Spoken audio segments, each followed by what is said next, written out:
All right, we're here with head coach Rechelle Turner after the Racers' victory over longtime opponent Austin Peay. We will open it up for any questions at this time. Could you have dreamed of a better afternoon? Well, I felt like that we kind of got off to a sluggish start a little bit, missed some layups, missed some easy shots early, turned it over a little bit. So I was like, here we go. We're back at home. But I felt like we locked in and really got after it and started making shots. And I thought our pressure, especially with our second shift, really affected the game and kind of turned it at that point. And then, the ball started going in a little bit more regularly and we kind of got to pace it, which we wanted it to be at. And that's when it really turned on them. I'm gonna go there. 2 years ago, I'm having flashbacks. It's 24-7 now, about 20-point lead, or second quarter. This time, y'all kept the pressure on them and didn't let them come back like 2 years ago. Yeah, and I think that that's part of the system is that once you get rolling, it's kind of harder to stop. And, they're going to make runs and we're going to make runs, but it tends to even out. And there doesn't tend to be such a stagnant offense. And, 2 years ago, we couldn't score for 8 minutes? Something like that. But our offense is pretty solid with several players that can score, and our defense turns to our offense. And when we get out in transition and we're running, especially on misses, I feel like we play pretty good basketball. So it's all about pace. It's all about analytically getting shots up because you don't have to be as precise. But then when they start going in, it makes it real nice. Coach, I believe this is the most points Murray's ever scored against a Division I opponent. Where does this rank all time as far as you as a coach, just the offensive performance of the team?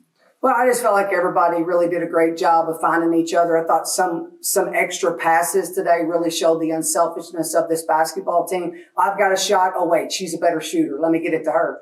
And then being able to knock down those shots. And I thought our inside-out game was good. Our post did a really good job of driving their post to the basket and, got to the free throw line, made free throws, all the things that continue to add up to get you to 116. And then, Hallie, 30 points and then 8 assists as well.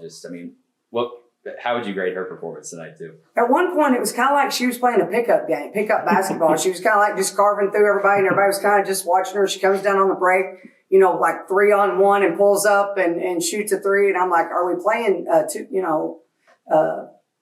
whatever it's called? My son plays it all the time, 2K. 2K, yeah, 2K or what? Because it kind of looked like they were just pushing buttons, and she was just kind of going through people. Thank you. Senior moment. But, the bottom line is she can do a lot of things with the basketball. She can shoot it. She creates for herself and others. And it's really nice to have her, out leading our break. I thought a particularly big moment in the first half, though, was when Braxton went on a 5-point run, a bomb, and then a conventional 2-point basket. Yeah, it's what she can do. Big confidence for her right there. And that's why she's in the game to shoot the basketball. She's a shooter. And we want her to catch and shoot, and she can get it off at 5'11". Not only is she tall enough to get shots off, but she gets it off quick. And she does a good job of getting herself in position to shoot it. I think she made a couple today. We'd love to see her make 2 to 4 each night. But that's why she's out there. And then got this, I think, finished at the rim. She's able to do that as well. But the more experience that our younger players can get, the more comfortable they're going to be. And I think that they're surrounded by such good offensive players that create havoc on defenses that they're going to get open shots. And then we're going to talk about Briley. Last year, she was the reason y'all came back against Austin Peay today. Probably the reason that Austin Peay finally got buried in the second quarter. Yeah, we're going to have to start telling her we're playing Austin Peay every night because she shoots the basketball extremely well against them. But that's what Briley can do. I mean, Briley is a prolific shooter. I mean, she really is. She gets it off quick. She's got a great release. It's what she does. It's what she was recruited for.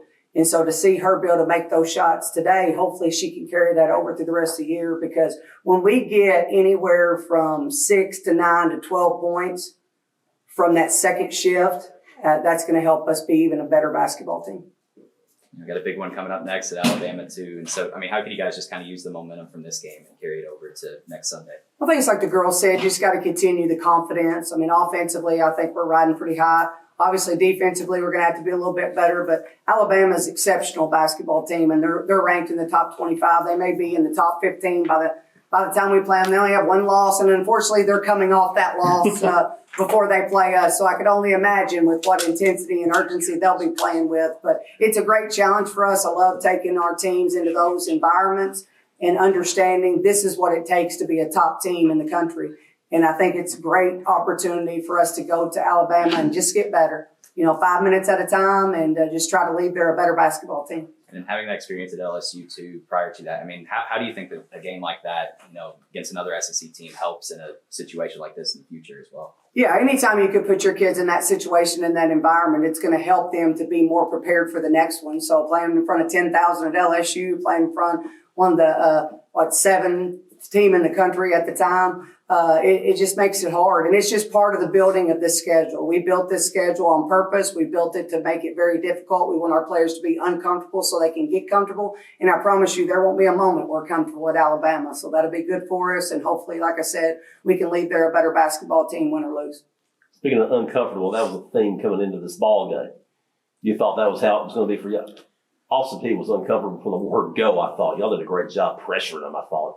Yeah, Destiny she just changes games when she comes in. We start out the game in one certain press. When she comes in, we're able to get into our really full court, get after you stuff. And she sets the tone for that. And those aren't things that show up in the stat sheet. Those aren't things that she's going to make all conference for. But that's why she's on the floor. She's Energizer Bunny for us. She gets us going, and she creates a lot of havoc. And she's enthusiastic for herself and others, and it just gets us going. And she really is a big reason why we have such great chemistry on this team. One more little question. Kind of maybe fits in with what you're wearing there. Just now, you were back there watching those three girls up here. They were having fun. That just make you really, really happy as a coach. Yeah, joy is part of this. It's hard. If this was easy, everybody would do it. I tell them that all the time. If this was easy, everybody'd be a coach. And everybody be a Division I basketball player, but it's not. And they go through a lot every single day to be able to get their homework done, study for tests. They have extra shooting. They have extra workouts. We have practice. They've got weights. They got to be in the training room to get their treatment. There's a lot that goes into this. So to see the smiles on their faces, see them having fun out there today, that's what it's all about. But this program's built about more than basketball. So we spend a lot of time making sure that our players understand how much we love them on and off the court, regardless of the results. They are valued by who they are, not by their averages. But this is a fun bunch. They really care a lot about each other. They're selfless, and we're going to hopefully continue to carry that through.